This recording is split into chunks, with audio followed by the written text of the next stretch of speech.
Hello, hello, hello, hello all together. Today I have a chance and I am also very glad to show and to share to you our life, our countryside life here in Germany.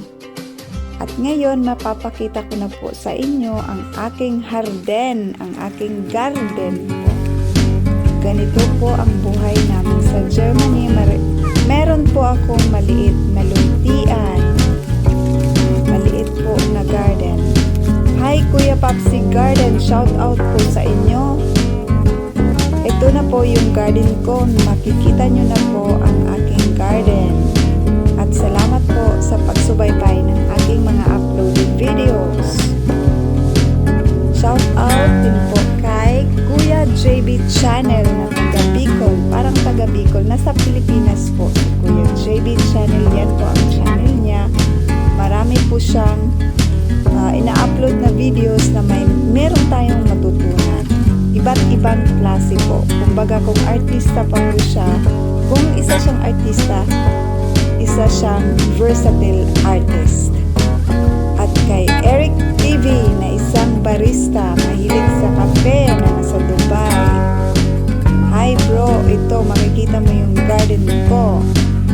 Kay Jasmine Kusina na nasa Michigan, nasa Amerika po. Shout out din po kay Kababayan, hello sis, Mikot Pisins na nasa Pinas din po. At kay Miss Melody Japan, her life and cooking in Japan. At kay Kuya Kuting Kulit, at kay Kuya Ed Glenn TV po. Sorry po, mahirap po mag-Tagalog. Mahirapan po ako sa paningkamot sa pag-Tagalog. Here is my garden. Panoorin niyo po ang aking maliit na harden o luntian. Maraming salamat po. Ciao, ciao! Continue lang sa pagpanood.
fly, I've got my hopes, but I can hardly see why I'm still chasing. It's not worth it for me anymore. Crashed and burned 100 times, I'm lost.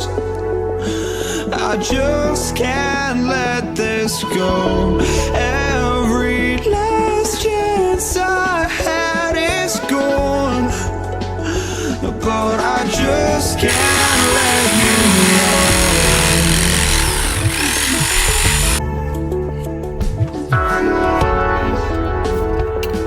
I just can't let you know.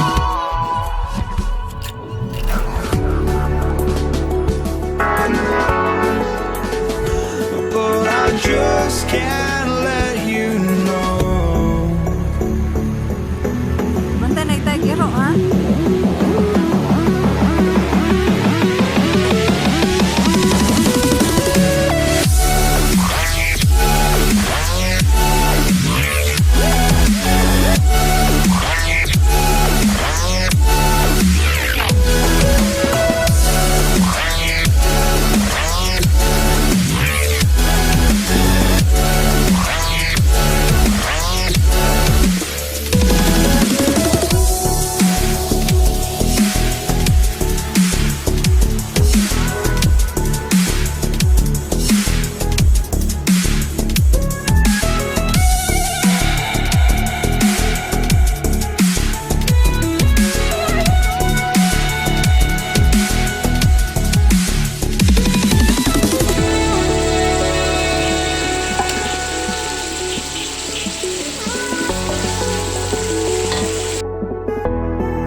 Just can't